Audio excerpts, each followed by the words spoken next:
ময়নার বাপ শুনেন, আবার কি হলো? আমার একটা বাচ্চা লাগবো। উফ, রাইটের জ্ঞান জ্ঞানা নিয়ে আবার শুরু করছো, ব্যাপারটা কি? কইলাম না আপনারা আমার একটা ছেলে লাগবো। দেখো, ময়নাই আমাকে ছেলে, ময়নাই আমাকে মেয়ে। এখন কাজে যাইতাছি, পিছে পিছে ডাইকো না, যাও।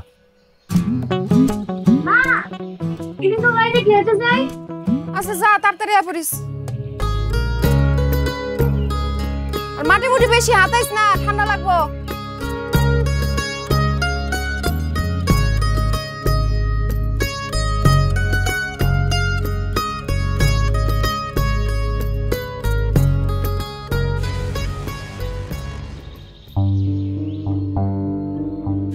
মায়া ভাবি, কেমন আছো?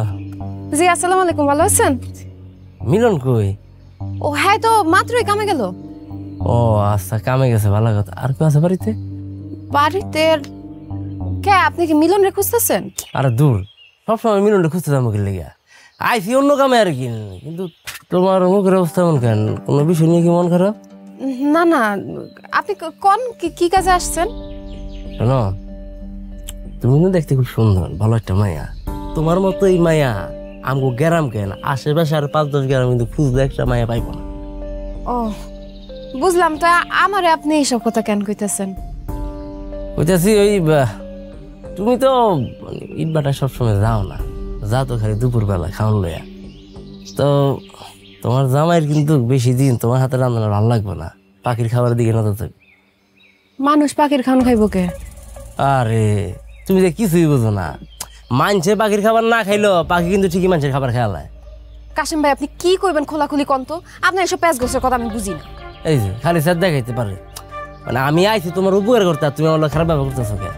আমার কোনো উপকার লাগবে না, আমার ঘরে মেলা কাম আছে, আমি কামে গেলাম, আপনি যান। আচ্ছা খুলে কই, মিলনের কারণে গ্রামে তো থাম যাইতেছে না। মিলন তো সবসময় ইট বাটায় কাম করে, হ্যাঁ, কিন্তু হঠাৎ হঠাৎ কই যেন হারায় যায়। সবাই খোঁজাখুঁজি করে, মিলনটা তোর খুঁজে পায় না। পরে হঠাৎ করে আমি একদিন দেখি কি বট গাছের নিচে পাখি আর মিলন মিলা বুড়ু বুড়ু করে। আবার কালকা দেখতেছি কি ওই যে ইট বাট আছে না, ইট বাটার ওই সাইডে একটা টিনের ঘর আছে ভাঙা আর কি, ওখান থেকে 2 মিলা বাইরিস। আর বাইরিস দেখছি, কিন্তু ভিতরে কি করছে তার জানি না। আমি তো এই ব্যাপারে কিছু জানি না। হ্যাঁ কও কি, আমগো গ্রাম জানে, আশেপাশে আরো 4-5 গ্রামের সবাই জানে মিলন আর পাখির ঘটনা। তুমি জানো না? না অবশ্য না জানোর কথা, তোমার আয়া যেমনি বুঝা তুমি হেমনে বুঝো। শোনো, আমার তো মনে হইতেছে কয়দিন পর তোমার ম্যানেজ কইরা পাখির ঘরে উড়া লাইব। আপনি থামেন তো কাশিম ভাই, আপনি এখন হেঁটে যান। আমি থাকতে আইনি, আমি যাইতে আইছি। যাওয়ানোর আগে তোমার কটা কথা কয়ে দেয়। শোনো, তোমার বয়স কম, দেখতে মাশাআল্লাহ ফুলপুরি খুব সুন্দর, বুঝছো? আমার মনে হয় তুমি এই লুথাই বেড়ার লোকের সংসার করা তোমার ঠিক হয় নাই। তোমার বিষয় কিন্তু আমাকে মহাজন ভাবে। মহাজন আমার নিয়ে বাবুকে?